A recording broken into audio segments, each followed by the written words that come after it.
enquanto eu viver.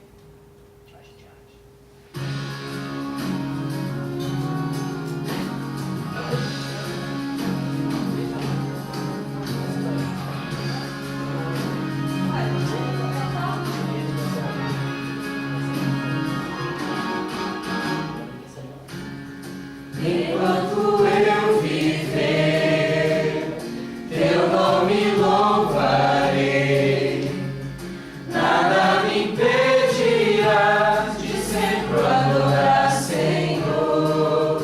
Os meus lábios dirão que tu és Senhor. O mundo verá teu poder. Céus e terra irão te adorar, meu Deus. Teu nome exaltará. Sejas louvado, Senhor e meu Deus. Tu és a glória e teu é o poder. Não haverá outro rei, outro Deus. Com tanto amor, Deus vencedor, meu Senhor e meu Rei. O Deus que sempre me salvará. O Deus que sabe quem sou, Ele sempre me amará.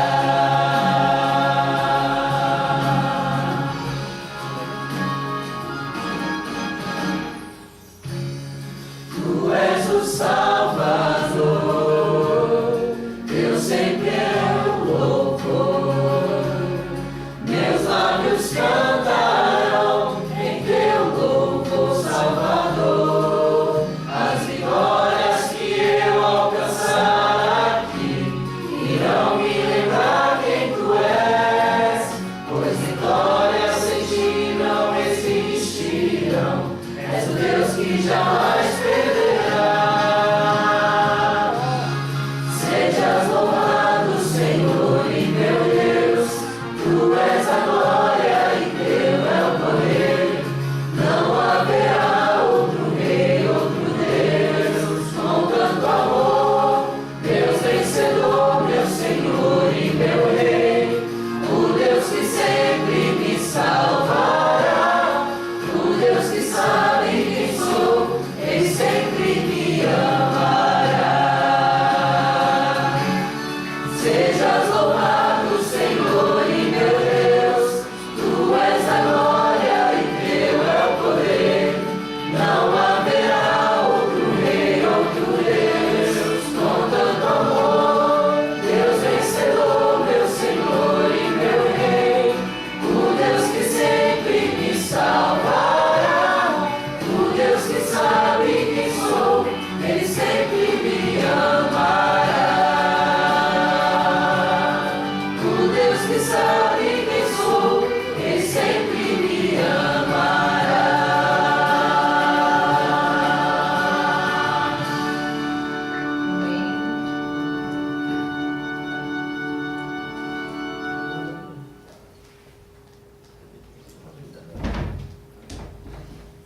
É assim mesmo. Bom, vamos lá. Relaxa. Ah, não. Tá tranquilo. Não, brincadeira. Gente, a gente vem estudando como tornar real o cristianismo, como ser um cristão de verdade na nossa vida. E o que eu acho bacana é que a gente tem visto nesses domingos assim, como que Deus tem guiado as coisas assim de uma maneira bem interessante. Semana passada foi um fato bem legal, que assim, tinha aquele negócio de quem ia fazer, quem não ia fazer, e todo mundo, a gente estava meio desesperado com aquilo lá, porque, poxa, como é que vai fazer agora? O cara me chamou, vamos lá, fui lá, peguei ele, a gente veio pra cá, começou. E Deus naqueles, enquanto a gente estava meio assim, meio atordoado, coisas que tinha que fazer em pouco tempo, Deus já estava, tipo, ele estava assistindo, eu vejo assim, ele devia estar assistindo e falar assim, ô pai, como sobra teu esposo. E tipo, na cabeça dele já estava tudo planejado. Quem tinha que estar aqui, o que ele tinha que fazer para aquelas pessoas estarem aqui. E a gente viu como o fechamento daquela semana, assim, daquele domingo, foi um negócio assim, diferenciado. Infelizmente, quem não estava aqui não vai saber o que aconteceu aqui. Tem vídeo. Não, mas eu falo assim de, sabe, A emoção. Sentir. de estar aqui mesmo, de sentir o peso da mão de Deus chegando pra você assim e te tocar. Uma coisa assim muito... Levando para isso, eu estava muito preocupado por causa de uma coisa. O Marcos me ligou na sexta-feira. E aí ele falou assim, cara, tem uma novidade para você. Eu trabalho com ele, quando ele fala que tem uma novidade para mim, assim, ou é uma coisa totalmente diferente do que a gente estava fazendo, e aí vai mudar tudo, e vão ter que aprender tudo de novo. E eu falei, nossa, o que é? Ele falou, você vai falar lá domingo. Eu falei, não tem como, porque você está passando do livro e aquele negócio todo, o pessoal já está acostumado com você lá. E assim, não tem lógica eu pegar do nada e chegar lá, oi gente, hoje não é o Marcos que vai falar, sou eu. Que a gente tem escutado dele, assim, como um instrumento de Deus, assim, experiências que eu não tenho. A gente tem escutado, assim, relatos de uma pessoa que no Marcos que viu algumas ações, tanto do inimigo quanto de Deus, poderosíssimas. Cada um tem os seus milagres, cada um tem as suas coisas, mas eu fico impressionado assim porque quando você vê Deus agir na sua vida, vamos dizer assim, você como filho, você pensa assim que Deus não está fazendo nada mais do que a obrigação dele como pai, vamos dizer assim. Eu vejo isso, eu tenho que fazer as coisas boas para o meu filho e na minha cabeça eu não estou fazendo nada mais do que minha obrigação como pai.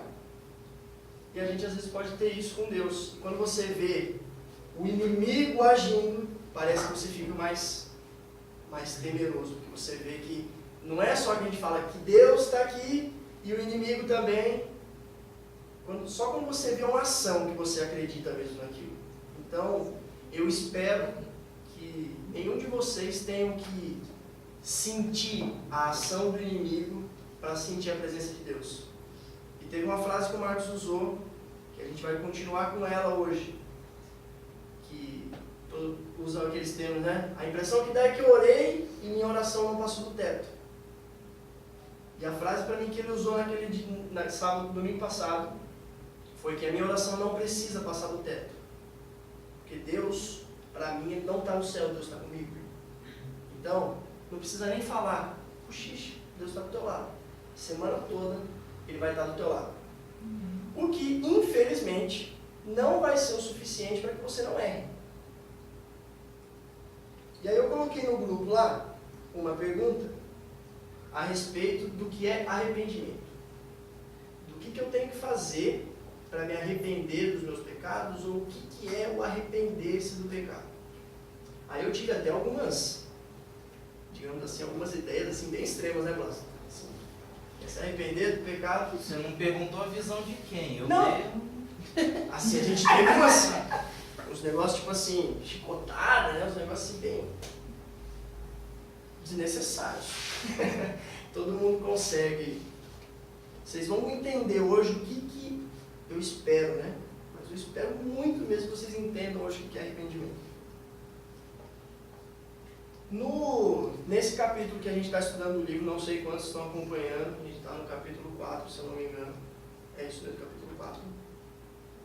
Ele vem falando do verdadeiro arrependimento.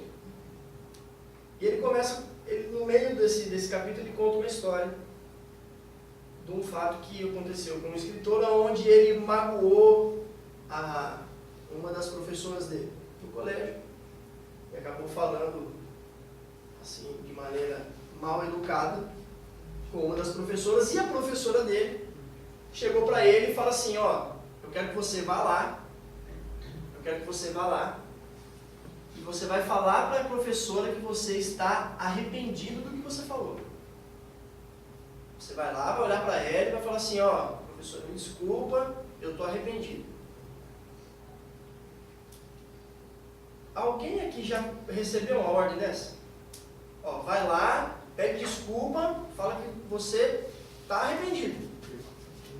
Acho que pode. Minha mãe. Alguma vez isso causou arrependimento em você? Não. Ela mandar você ir lá? É interessante, né? A mãe mandou, cara. A mãe mandou eu ir lá falar para ela. Mas a mãe não tem como fazer eu ficar arrependido. Vou começar com um caso que está na Bíblia de um arrependimento, que é um caso que todo mundo conhece, que é o caso de Davi. Eu vejo muitas pessoas usando a história de Davi daquele ponto assim: gente, um homem segundo o coração de Deus pecou. Então, você pecar, tá tranquilo, o que importa é você se arrepender. Mas o que é se arrepender? A Bíblia fala que o nosso arrependimento não vale nada. Eu chegar e falar: Deus, como eu estou triste por eu ter feito isso. Esse não é o arrependimento verdadeiro. E quando eu li isso, eu falei: que coisa. Porque eu sinceramente pensava que o simples fato de eu ficar triste quando eu cometi alguma coisa errada, aquilo ali era o arrependimento máximo. Então, pô, se eu fiquei triste, então eu fiquei arrependido. Se o que precisa para ser salvo é o arrependimento, então, pô, pelo menos desse pecado eu me arrependi. Gente, Davi, se você for olhar lá, quando ele começa, em Salmo 51, ele começa a falar do arrependimento dele. E ele faz um pedido: cria em mim, ó Deus, um coração puro e renova em mim um espírito inabalável. Existem alguns caras que eu falo para você assim, que eles são, na Bíblia a maioria deles são tops. Mas para mim, Davi, quando ele fala isso, ele se coloca em um patamar assim, que quando você fala renova em mim um espírito inabalável, você tem a consciência que você já teve esse espírito inabalável. E aí pode ser um dos pontos, pode ser uma das orações que hoje você pense que você não pode fazer. Você pode pensar hoje que você não tem, Deus conhece a tua vida, então você não vai mentir para Deus. Eu não sei quantos aqui podem chegar e falar: pai, ó, desculpa pelo que eu errei, eu quero voltar a ter um coração puro. Mas quando a gente era criança era puro. Pensa na tua vida. Se dá assim, simplesmente para você chegar e falar: pai, renova em mim um espírito inabalável. O que fez Davi entender que ele tinha pecado foi uma coisa que era o seguinte: ele conhecia a Deus, mas conhecia mesmo. A gente conhece, mas ele conhecia mesmo, era um amigo, era um homem o qual o meu coração era segundo o coração de Deus. Hoje eu posso falar que a pessoa que eu tenho mais proximidade do meu coração com ela é minha esposa, meu filho. Então eu posso falar assim, que hoje o meu coração é segundo minha esposa, segundo meu filho. Quando alguma coisa acontece com meu filho, eu sinceramente fico triste. Quando alguma coisa acontece com a minha esposa, eu sinceramente fico triste. Porque eu conheço os anseios, eu conheço o que eles querem. Então quando às vezes você não consegue atender alguma coisa, você fica triste. Porque você sabe que ele queria. Você sabe que ela queria. Então, ele tinha isso com Deus. Davi, eu vejo, vou explicar de uma forma interessante, vamos lá. Quando você, a maior parte foi criado dentro de casa, com muito amor, e a mãe, e aquele negócio todo. Teve uma época na escola que eu nunca gostei muito de fazer lição. Então, assim, eu usava um caderno 2 anos, mais ou menos, assim, eu era bem econômico nessa parte porque naquela época já era pesado, entendeu? O negócio de material escolar, então eu dava essa moral em casa. Então, mas teve uma época Essa moral que minha mãe alugou 2 táticas. Na primeira, da época, ela pegou e falou assim: todo dia que você chegar e a sua professora não escreveu no seu caderno, você copiou toda a lição, você vai apanhar. E era aquele negócio das 10 sentadas. Acho que eu já falei isso aqui alguma vez, que ela fazia eu contar. E era terrível isso. Quando eu contava um, eu sabia que tinha mais 9, mais 8, mais 7. E ela... Só que teve um momento que ela pegou e falou pra mim assim, Rafael, não dá. Gente, eu apanhei um mês inteiro. Um mês inteiro eu apanhei. Porque eu não era... Vamos neurologista logo, gente. Mais fácil, né? Eu apanhei um mês inteirinho. Aí ela falou, não, eu já entendi.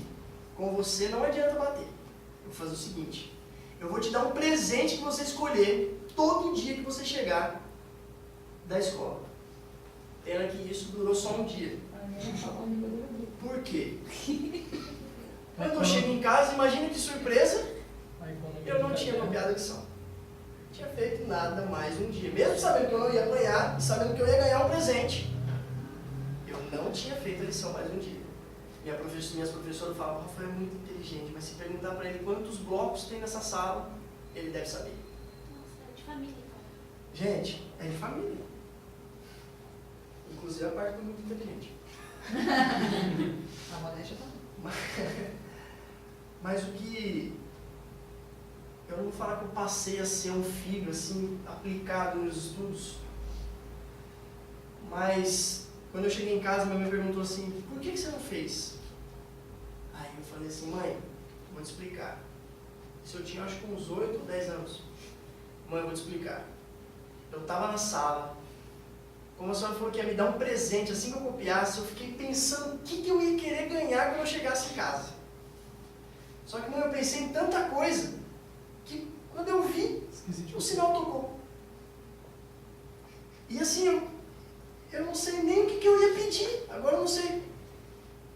O que fez o arrependimento naquela hora, naquele momento, foi minha mãe olhar para mim e eu ver ela chorando. Porque na cabeça dela ela já tinha esgotado todas as possibilidades que ela tinha para tentar o Rafael estudar. Um cara que a gente comenta muito durante pregações, a gente estuda bastante dele, a lição falou dele também, Pedro. Esse cara, ele para mim ele teve uma das maiores, assim, experiências de arrependimento. Para mim foi a dele. Porque você vê um cara que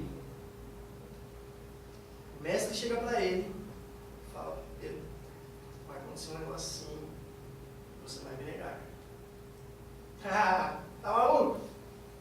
Nunca, jamais, não vou. Ele deve ter pensado assim, rapaz, esse tempo todo, senhor, você não errou uma, vai deixar para errar agora. Ele tinha no coração dele de que nada era mais forte do que o amor que ele tinha pelo mestre. Então você falar para alguém assim, ó, o mestre chegar para ele e falar assim, Pedro, você vai me negar. Era uma coisa para ele assim, absurda. E ele estava sendo sincero, ele não estava fingindo. Se você for ler o relato, fala que a cada negação de Pedro olha para Cristo.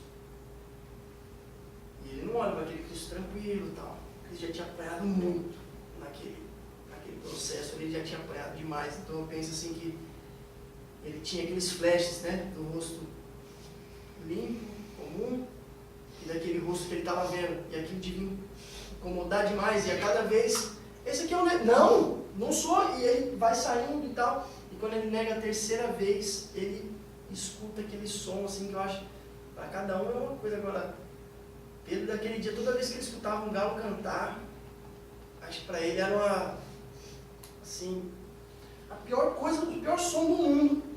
Daquele momento diante para Pedro, acho que foi ouvir o som de um galo cantar. Por que o arrependimento de Pedro é diferente do meu?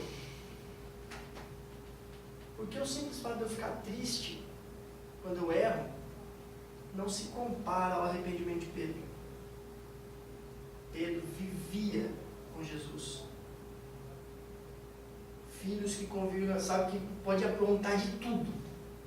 vontade de tudo, mas quando você vê que sua mãe, que você, com a sua habilidade incrível de fazer coisa errada, você olha para sua mãe e vê que ela cansou, gastou todas as possibilidades que ela tinha para tentar te ajudar na cabeça dela, que ela gastou tudo, e daí ela chora por entender uma incapacidade de te ajudar.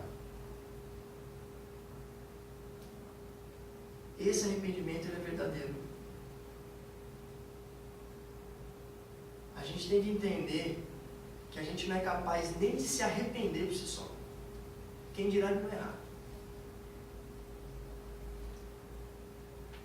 O fato de você conhecer a Deus e conviver com Deus durante o seu dia a dia é o que vai te tornar capaz, primeiro, de entender quando você erra. Depois de você ter esse arrependimento. O arrependimento verdadeiro não é você quem cria. O arrependimento verdadeiro ele é gerado por Deus, é um dom de Deus, assim como a salvação. Deus te mostra quando você faz alguma coisa errada. Só que, como tudo, gente, Ele não vai fazer isso por mim. Tudo na nossa vida vai depender da gente. Deus não vai pegar o Tiago e vai falar assim, Tiago, você aqui está errado, você tem que ficar aqui. Vai pegar assim, o Tiago vai acordar e pronto, estou lá. Não. Inúmeras vezes Deus vai falar com o Tiago, Deus vai criar situações, vai em sonhos, em o que quer que seja. Deus vai falar com o Tiago, que ali não é o lugar dele. Mas ele sair de lá, Deus não vai poder fazer nada. A gente tem que conhecer a Deus para saber onde é que a gente está chateando Ele. Você ficar chateado por transgredir uma norma, não é arrependimento. Não tem arrependimento você falar, nossa, quebrei uma regra da igreja. Quebrei um mandamento de Deus. Por mais que tenha sido Deus escrito com o dedo lá. O simples basta você ficar triste por ter quebrado um mandamento. Gente, eu vejo assim o mandamento, os 10 mandamentos como coisas assim para que a gente viva bem em comunidade. Pô, não mata teu irmão, porque isso não faz bem. Não rouba, porque isso não é legal. Não faz bem para um convívio. Pô, imagina que legal. Todo mundo aqui ia roubar, né? Pô, o celular ali eu pego, alguém vem e pega o meu, eu pego o meu, e fica aquela... Não é bom. Agora, o amar uns aos outros, como assim? Ali é um mandamento. Ali é um mandamento que a gente torna o cristianismo real. Vocês têm que entender uma coisa.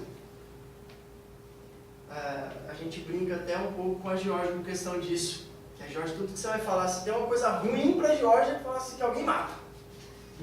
Matou, pronto, acabou. É o máximo que uma pessoa pode chegar e matar alguém. Vocês têm que entender que todos vocês têm a capacidade de cometer qualquer pecado.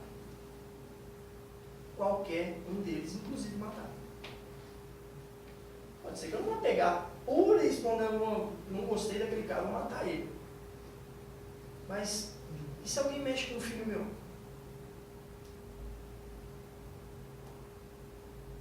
Se alguém mexe com alguém importante para você? Se alguém mexe com a Esther, fala.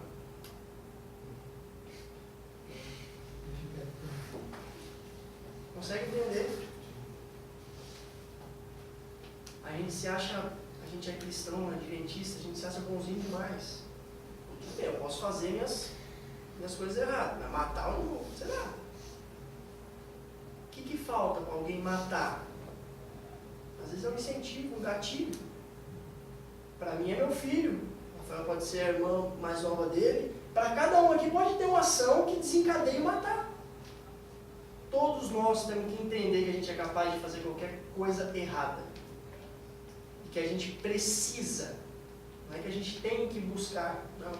A gente precisa ter comunhão com Deus.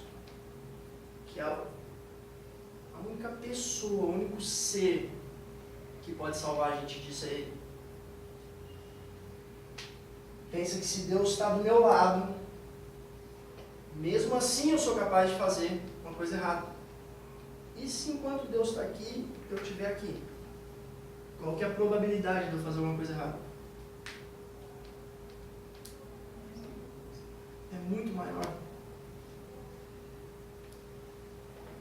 A gente tem que entender que cada ato falho nosso, cada pecado, a gente está negando a Deus de uma certa forma. Até porque quando a gente vê, Deus mostrou pra gente uma forma de viver andando com Ele. Então, se a gente não está com Ele, a gente está falando que Deus não está certo. Que o nosso modo de viver é melhor do que o que Deus está dizendo. Porque Ele fala, você não vai matar, você não vai roubar, você vai amar o seu próximo, você vai seguir os mandamentos. Você está me honrando, você está dizendo que eu estou certo como Deus, porque é certo para a sua vida. Então, se você não faz aquilo, você fala, não. Ah, isso aqui eu acho que eu sei melhor do que você, então eu vou continuar fazendo aqui do meu jeitinho. Eu acho que deve ter sido isso que Pedro deve ter pensado, falar, igual eu falei, falar, pô, Senhor, até agora você não errou uma, mas falar que eu vou te negar. Gente, o arrependimento de Pedro, em momento algum, apagou da memória dele todos os milagres que ele viu Jesus realizar. Em momento algum, o arrependimento de Pedro, o fato de ter negado a Jesus, fez ele esquecer quando ele estava lá para se afogar que ele foi fazer graça. Ah, já que é o Senhor, eu vou descer do barco também, então eu vou aí. Em momento algum, Pedro esqueceu disso. Que quando ele estava lá para afundar, que ele falou, Senhor, salva-me, na hora. E Jesus não pegou e falou, não, pera um pouquinho, ele já salva já. Não. Salva-me. Salvou. Quando que a gente está fazendo graça com Deus? O que vai esperar? Vai esperar acontecer o quê? Para se arrepender? Vai ter que entender o arrependimento pela necessidade de uma hora, de um pecado que você fale, meu pai, não sabia disso aqui, eu achei que eu não era capaz de fazer. Vai esperar chegar nisso aí para você poder entender o que é arrependimento.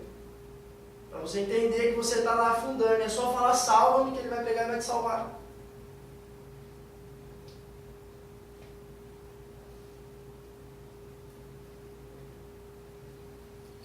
Pedro ele sai de lá, daquele alvoroço e tal, e ele vai para onde? Ele é interessante que ele vai para as oliveiras, onde há poucas horas ali, Jesus estava sendo preso e levado para tudo que... Eu acho que ali onde ele estava ali, ele lembrou, primeiro ele lembrou, né? Nossa, como eu fui tolo, como eu fui fraco. Gente, a gente tem todas as oportunidades para Deus salvar a nossa vida. A única coisa que eu não quero, mas não quero mesmo, é que você tenha que fazer isso andando para trás. Enquanto você nega você fazer isso andando para trás e olhando para quem sofreu, só para você ter a oportunidade de salvação. Enquanto alguém chamar para fazer alguma coisa que não é seu, você não é daquilo. Ah, vamos ali, balada, top. Não é seu aquilo. E aí é diferente, né? Quando você fala vai que você dá o passo para trás. Você fala que não tem problema, ou é uma só, é só mais uma, é a última. Não tem problema. Só que às vezes, gente, a gente está tão longe de Deus, mas tão longe de Deus, que a gente nem enxerga mais. E Deus está onde? Deus está sempre do nosso lado, gente. Interessante que o pecado ele cria um muro, uma barreira, uma ponte, e ela não existe. Por mais que você peque, por mais que você erre, Deus está do seu lado, está no mesmo lugar. E enquanto eu posso estar falando aqui, você está pensando num monte de coisa que você tem feito errado. Você está pensando num monte de situações que, nas oportunidades que você teve de dar o passo para frente, quando alguém falou, não, aquele ali é de Jesus. Aquele ali não adianta te chamar não, que é da igreja. E aí, em vez de você falar, não, eu sou da igreja mesmo. Não, você fala, que igreja o quê, rapaz? Vocês vão pra onde? Qual vai ser? Porque o pecado mostra pra gente que você está tão longe de Deus que quando você dá o passo para trás, você não tem a capacidade que Pedro teve de olhar para Deus. De olhar para Jesus ali todo arrebentado. De tanta pancada. Você acha que você vai andando para trás e você não consegue, filho. Faz uma forcinha. Dá uma tiradinha assim, você vai ver. Cada coisa que você tem feito, você vai levantar o olho assim e vai falar, você vai ver. Enquanto você achar que ao dar o passo para trás, se você olhar para cima, pô, Deus vai estar me olhando ali, depois daquele sofrimento todo, Ele está me olhando. E aí você vai fazer isso aqui, vai dar o passo para trás olhando para baixo, porque você sabe que Ele está te olhando. Você sabe que Ele está ali. Davi e Pedro, eles fazem um pedido em comum. Os dois pedem para que Deus restaure eles. Pedro sai daquele contexto todo e vira um grande pregador. Sua vida leva milhares de pessoas para Deus. Como igrejas, ele e os outros discípulos eles vão e trabalham e, sinceramente, fazem maravilhas. O arrependimento dele. Ele conhecia Jesus, ele viu o choro. Cada vez que ele negou. Vou fazer duas expressões e eu vou querer que vocês me falem. Qual que vocês acham que foi a de Jesus? Quando o galo canta a terceira vez, que Pedro olha pela última vez antes de sair correndo, você acha que Jesus olha para ele e fala, viu? Falei para você.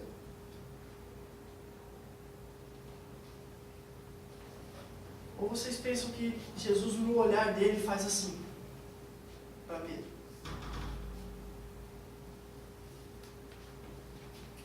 Não importa o que você fez. Você acha que Jesus ficou que nem... A gente tem muito essa mania. Fala para alguém, rapaz, se fizer isso aí vai dar errado. Não vai dar certo. Aí o cara faz, não dá certo. Você pega e faz o quê? Ô, cara, vem cá, vou te ajudar a fazer certo. Não.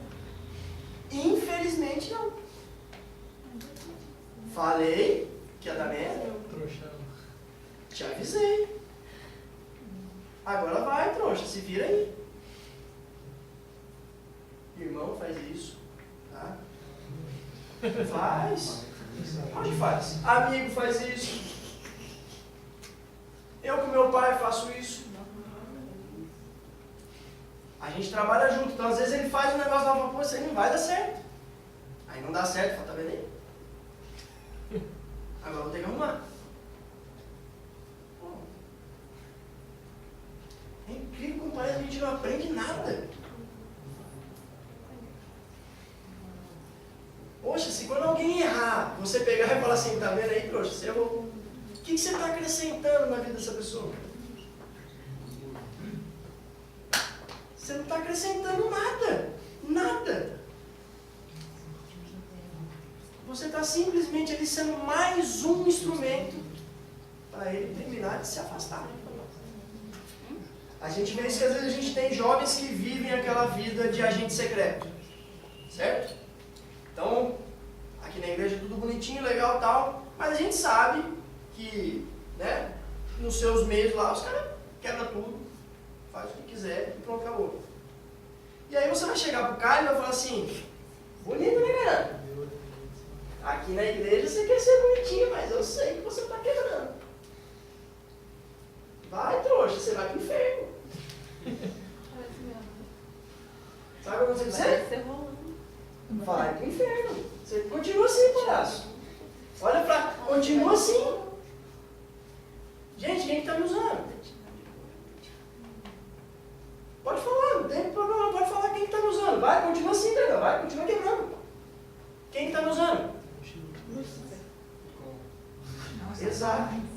Né, Lúcia? Gente, quando acontece isso com alguém que a gente conhece, quando acontece um fato desse, você tem, se o cara estiver lá, você tem que ir lá buscar o cara. Você tem que ir lá, o cara tem que saber o quê? Se ele vacilar e der vontade de novo dele fazer isso, ele tem que saber que ele pode ligar para alguém aqui.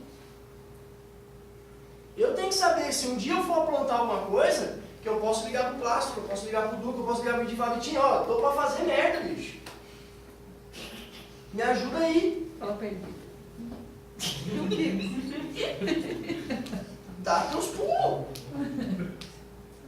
Aqui, gente, eu sou responsável pelo Rodrigo, pela Viviane, pela Carol, Tinha uma musiquinha que era assim, que era uma palavra perdida, jamais esquecida, me faz relembrar. Contendo 7 letrinhas que todas juntinhas se lê cativar. Tinha uma coisa nessa música, ela fala assim: responsável tu és pelo que cativou.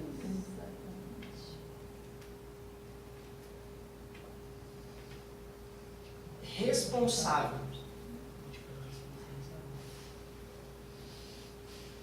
Se você hoje pode falar para alguém que você tem um amigo, amém por isso. Amém mesmo, gente, porque olha, eu sei o que é passar muitos anos, por conta de viagens, mudanças, muitos anos sem poder falar assim, fulano é meu amigo. Se der um problema, eu sei que eu posso ligar para fulano que ele vem, posso estar onde for, ele vem. Hoje eu posso falar isso. Eu tenho certeza que eu tenho vários amigos, não é um hoje que eu posso ligar e falar assim, ó, tô com o carro quebrado aqui no meio do nada. Alguém vai dar um jeito e vai lá me ajudar. 3 horas da manhã. Qualquer horário. Eu tenho amigos, sabe o que eu fiz? Eu cativei amigos. Cativei amigos. Eu sou responsável por cada um. Viviane é responsável por cada um. Rafael, Andrade, Lupe, Thiago, Kainan, Vitor, Du, não sei seu nome, mas você também, Clássico, Carol, Sheila, Shirley, a Sheila também, Rodrigo Rodrigo de novo. Quem mais? Rodrigo de novo. Thiago. Lutiesca, Raíssa, que eu não conheço, mas escutei o nome que ele falou, Catarina, Lígia, vocês são responsáveis por mim, parabéns. A outra Lígia Essa é a também. parte mais difícil da sua Meus parabéns, Camila, você participou. Camila, olha, Duplamente. muito Eu mais. tô falando que eu há 10 anos não tô dando conta, imagina vocês. Nós estamos entre amigos. Cada um aqui cativou um dos maiores presentes, e a Viviane falou isso uns sábados atrás, que é a amizade, tanto dos nossos aqui, quanto a de Deus. Deus é responsável por nós. Quando Adão e Eva foi lá e deu problema, ele falou, não, eu sou responsável. Eu vou dar um jeito de eu resolver isso. Aí sabe o que ele fez? Ele pegou lá o filho dele, falou, ó, vai descer lá e vai acontecer isso. Aí eu sou filho dele, eu sou filho de Deus, eu falei, o quê? Você tá doido? Mas eu não estava no céu, gente.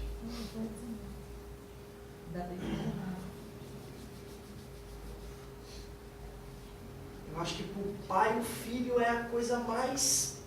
Para o pai e para as mães, lógico, né? O filho é o auge de tudo. Todas as perspectivas, as coisas que ele quer de melhor, está tudo projetado para o filho. De melhor, ninguém pensa em pegar um filho e falar, não, meu filho, vai lá, apanha demais. Aí depois disso, quando você já tiver apanhado muito assim, que você achar que você não aguenta mais nada, aí vai lá para a cruz lá, e você fica lá. Morre lá. Morre lá porque, sabe, a Lígia vai errar. A Georgia vai errar. A Raíssa vai errar. Morre lá por ele. Morre lá porque, além de morrer lá, vai pra lá, ensina, mostra o teu amor para todo mundo, porque quando ele errar, eu vou precisar ter alguém puro, alguém perfeito. Alguém que tenha uma vida perfeita para poder morrer, suscitar, para que quando eles pecarem, eu posso falar, não, a morte dele eu já passei. Eu morri lá. Ah, você não precisa morrer, o Vitor não precisa morrer, o Notícia não precisa morrer. O Luke não precisa morrer. Vou falar os Andrade, então um monte. Então. O Andrade não precisa morrer. Carol não precisa morrer. Ninguém aqui precisa morrer. E eu estou falando do morrer, não é só do pegar aqui e morrer. Estou falando de morrer eternamente. Pode morrer de verdade. Ninguém aqui precisa. Ninguém aqui foi feito para ficar aqui, gente.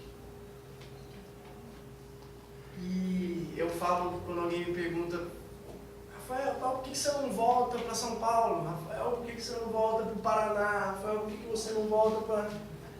Cara, eu não troco Vitória por nada. Amém. Não troco Vitória por nada. O lugar é bonito. Se eu quiser praia, eu vou pra praia. Se eu quiser um lugar frio, eu pego 2 horas de carro para um lugar frio. Aqui eu tenho tudo. Eu não saio daqui por nada. Mas eu saio. Só saio daqui pelo céu. Amém. E sendo responsável por vocês, eu vou pedir uma coisa. Me ajuda aí. Porque eu fiquei tanto tempo sem amigo, tanto tempo sem poder pegar e ligar para alguém e falar, pô, tô indo aí. Ah, vem aqui para casa. Tanto tempo. E isso eu tô falando aí em 5, 7, 10 anos. E é horrível, horrível. Que seja 2. Gente, ficar sem amigo é horrível. Uma coisa que eu sempre tive foi que para onde fosse ia toda a família, então o mínimo ali de apoio, de amparo você tinha. Eu sempre tive dentro de casa esse mínimo desse... Mas gente, se ficar 2 anos, 6 anos sem amigo é ruim. Imagina passar a eternidade. Ah, tudo bem, mas lá no céu vai ser lindo, você não vai nem lembrar de mim que fiquei aqui. Poxa. Nem seja por um momento, mas eu vou. Cada um vai lembrar de quem não foi. Como vocês são responsáveis por mim, e eu sou responsável por vocês, e quando vocês levantarem hoje aqui, depois da gente orar, vocês vão ver quanta responsabilidade vocês têm. Não vai ter graça nenhuma se eu chegar lá e vocês não estiverem lá. Não vai ter graça nenhuma eu chegar e falar, poxa vida, meu Deus, quantas vezes o Senhor pegou, me usou para eu falar para aquele pessoal e, poxa, tem 4, 5 aqui só. Tanta gente que tinha domingo lá na sala, só tem. Daquele pessoal tem 4, 5. 2, 10.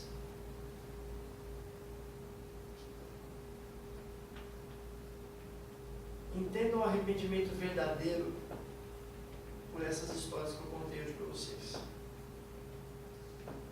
Entenda o arrependimento verdadeiro é quando você sente que o seu ato não só transgrediu uma regra. Gente, o céu não foi feito de regra. O céu foi feito de muito amor. Porque não existe regra que o príncipe do universo não pudesse quebrar. Não tinha uma regra. Se o ser humano pecar, você tem que descer lá e salvar. Não existia uma regra. Porque se existisse uma regra, a gente pode olhar isso em filmes, não sei o que, não sei o que lá. O príncipe, quando o rei fala, e o príncipe não vai fazer, pronto, ele não faz e pronto. Ninguém manda no príncipe. A gente está falando da Trindade, a gente está falando de Deus. Vocês estão entendendo? Que não tinha uma norma que obrigasse Jesus a descer. Só amor. Só muito amor. Alguns sábados eu passei a lição aqui, eu vou repetir uma frase que eu falei. Você não tem direito. Você não tem direito de desperdiçar esse amor.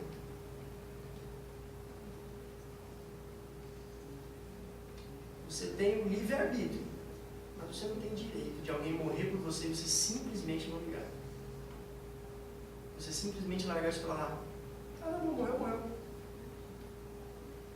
Igual a gente fala às vezes quando vê algumas atrocidades, né? Ah, morreu, morreu antes dele do que eu. É assim. Eu não vou morrer por ninguém. Não ia adiantar nada. A Sheila falou um negócio ontem na lição e eu achei muito interessante. Ela falou assim, gente, eu morrer por vocês não vai adiantar nada. Mesma coisa vale para todo mundo aqui. O que vai adiantar, Vitinho? Você gosta de mim, legal, gosta dos teus irmãos, da tua mãe, e fala, Deus é o seguinte, eu vou pegar hoje e eu vou pular lá da terceira ponte pelos pecados da minha mãe e da minha família, porque eu quero que eles se salvem. O que adianta? Se o demônio perde eles e eu ainda. Não adianta nada. Precisava ser alguém que provasse que o que ele criou não foi regra, que o que ele criou não foi um jugo pesado, que o que ele criou não foi um monte de robô. O que ele criou era simplesmente uma coisa que as pessoas pudessem ser canais para fazer bem às pessoas. Que a lei que ele criou não era algo para a gente pegar e falar, nossa, que saco, não posso jogar bola hoje porque hoje é sábado. Não vou poder jogar porque hoje é sábado. Foi para você pegar o sábado e falar, meu Deus, que maravilha, hoje é sábado. E ele veio aqui e ele curou o sábado. Ele ajudou pessoas no sábado. Ele mostrou o que era para ser o sábado. Ele mostrou que se tivesse que alguém morrer, tinha que ser ele pelos outros. E que tem como uma pessoa viver sem matar ninguém. De todas as formas possíveis. A gente acha que a gente matar alguém é chegar lá e fazer com que ela pare de respirar. Suas palavras podem matar alguém. O jeito que você se dirige a uma pessoa que te ama pode matar alguém. Filhos, cuidado com isso. Porque o jeito que você pode falar com sua mãe, o jeito que você pode falar com seu pai, ele vai continuar vivo ali por mais 20 anos. Mas muito por dentro. Morto mesmo. A gente estuda uma coisa que fala que o que traz o ser humano se manter, é o prazer que faz com que ele viva, né? O prazer do pai dar no filho. Cara, respeita isso. Dá valor para isso. Sempre que você puder, tem gente que já não pode mais. Poder chegar e abraçar e falar, bora, pai, te amo, tá? Valeu. Ah, pra você tá bom, vou lá, vou falar, tia. Cara, mesmo que você fale só que eu mandei, que eu pedi, entendeu? Que não quiser, para você pode não ter feito diferença nenhuma. Mas naquele momento você pode ter ressuscitado teu pai, pode ter ressuscitado tua mãe. Ela só estava olhando que, pô, eu fiz tanto. Nem te amo, me fala. A gente vai orar agora por um motivo. O arrependimento, ele gera tristeza. Você tem que ficar triste. Mas não é você que provoca essa tristeza. Arrependimento é um dom. Um dom que Deus dá. E a gente vai orar para que Deus nos dê esse dom. Porque essa semana, como essa que passou, mas não foi, pode ser a última de cada um aqui. Pode ser minha última. Pode ser que essa oração seja o último momento que eu tenha para sentir o arrependimento que Deus me dá. Para que Deus olhe para mim e fale assim, ó, chega. A gente fala muito de Deus falar, escutar a voz de Deus, então você pensa naquela voz imponente falando, Rafael, Vitor, aquela vozona, né? Aquele trovãozão, Rodrigo. Você vai falar agora, fala Rodrigo, fala Rodrigo. Gente, eu vou falar o que aconteceu comigo essa semana. Eu coloquei no grupo que o Marquinhos estava com... Deu uma íngua, até então a gente não sabia o que era e deu um desespero geral. Tudo que remete ao hospital com o Marquinhos pra gente é complicado. Aí eu vou te falar o que aconteceu. Eu deixei a Camila lá, eu fui trabalhar, e aí eu fui voltar para deixar um lanche para eles. E eu tava, porque quando fala do Marquinhos em um hospital, não tem jeito. Eu acho que aquele é o começo de tudo de novo. Que merda, ele tá de novo no pronto-socorro, de novo com uma coisa que ninguém sabe o que é, ele tá de novo naquela situação, vai acontecer tudo de novo. E eu só tava querendo escutar Deus falar comigo. A única coisa que eu queria escutar era que Deus falasse assim, calma. Mas Deus não falou comigo, não deu um trovão, não deu um nada. Passou um cara de bicicleta, um frentista do posto Alho ali, um cara que eu nunca vi na minha vida, aquele posto que tem perto do terminal de Carapina. Eu percebi que era do posto porque eu tenho muitos negócios com marca. Então o cara passou, eu vi o símbolo e eu gravei muito. Até hoje eu passo todo dia na frente, eu não vejo aquele frentista. Um gordinho branco. Passou na bicicleta preta. Não sou eu. Ele passou na bicicleta preta. Era amigo do clássico. E eu tava parado no sinal. E esse doido passa e fala assim, Jesus te ama, irmão. Do nada, bicho, aparece um cara de bicicleta e fala, Jesus te ama. Aí eu peguei, olhei assim, o cara nem olhou pra trás, saiu pedalando, eu falei, que merda é essa, bicho? Nunca vi esse cara na minha vida. Não tinha ninguém na calçada, e eu escuto esse cara falar, Jesus te ama. Quando eu olho pro lado, tem um carro parado na minha frente, escrito assim, Deus é fiel. Sabe aquelas coisas que você vê todo dia? Mas naquela hora fez todo sentido. Eu tinha acabado de escutar que Deus me amava. E eu estava indo para o hospital que meu filho estava levar um lanche para eles. E ali Deus falou para mim, falou, viu? Calma. Exatamente o que eu queria escutar. Aquele dia inteiro, eu olhei para tudo quanto é caminhão, tudo quanto é carro, tudo quanto é para-choque, procurando Deus continuar falando comigo, porque tinha sido um negócio assim, incrível. Eu precisava escutar que ele, além dele me amar, ele era fiel comigo. E eu vou falar por que aconteceu isso. Eu fiz no processo que eu estou de coaching, dentro da sala de aula, eu fiz uma ferramenta. A conclusão dessa ferramenta foi o seguinte, quem já passou o processo de coaching, a ferramenta chama Eu Sou. É uma pedrada na cabeça da gente. No final dessa ferramenta, acontece uma coisa que você tem que falar, uma coisa muito ruim que aconteceu.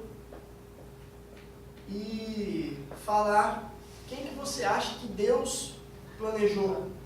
Quando Deus me pôs na terra, quem foi que ele fez? Foi esse Rafael que está aqui ou foi um outro Rafael? Você fala quem que é aquele Rafael. A primeira coisa que eu coloquei, obviamente, da coisa pior que aconteceu na minha vida, foi o fato do meu filho estar internado. No final da ferramenta eu estava tão seguro de que eu já era aquela pessoa, de que eu tinha condição de ser aquela pessoa que Deus falou, que eu falei, pronto, agora nada me para mais.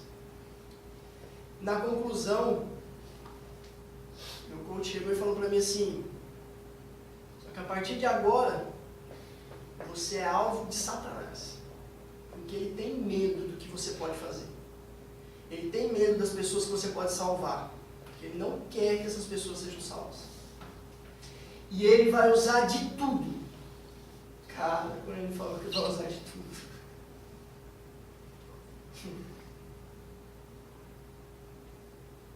eu só via o que eu tinha passado quando eu fui no hospital. E naquele momento eu tinha duas opções. Ou eu continuava sendo o que Satanás tem feito na minha vida e me moldado até hoje, ou eu pegava aquela folha e rasgava ela.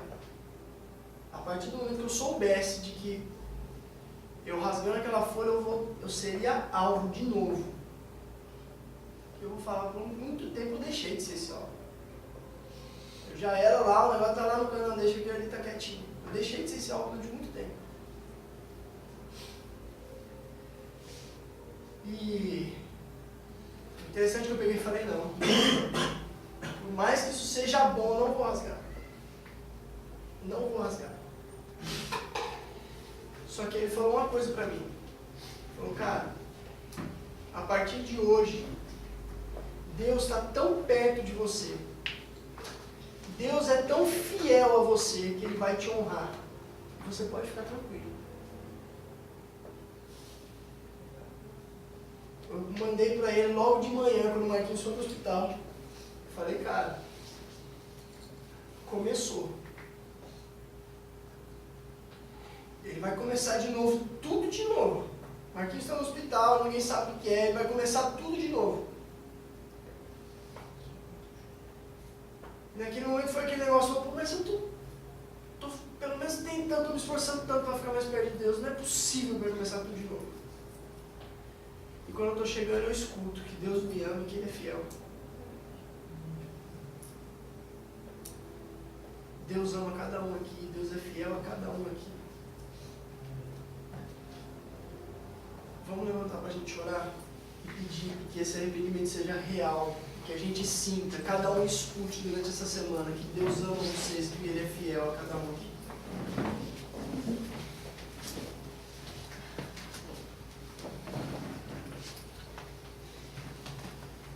Querido Deus e amado Pai, muito obrigado, Senhor, por esse momento.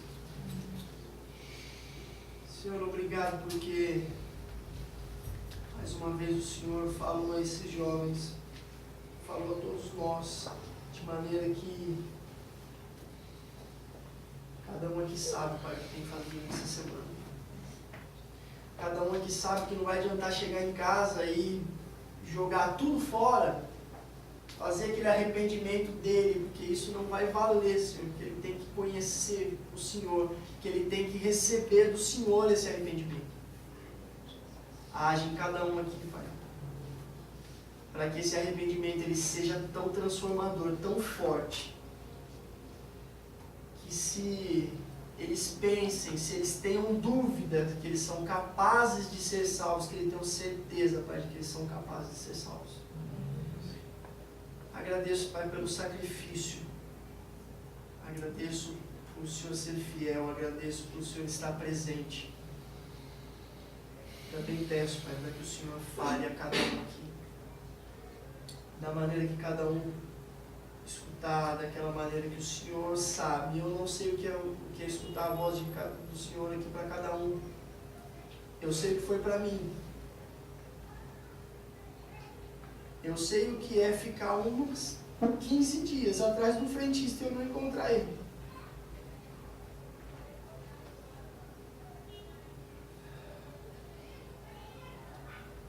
Ajuda cada um aqui, Pai, para que ele possa escutar a sua voz, não longe, não no fim do túnel, para que ele possa escutar a sua voz ao pé do fim.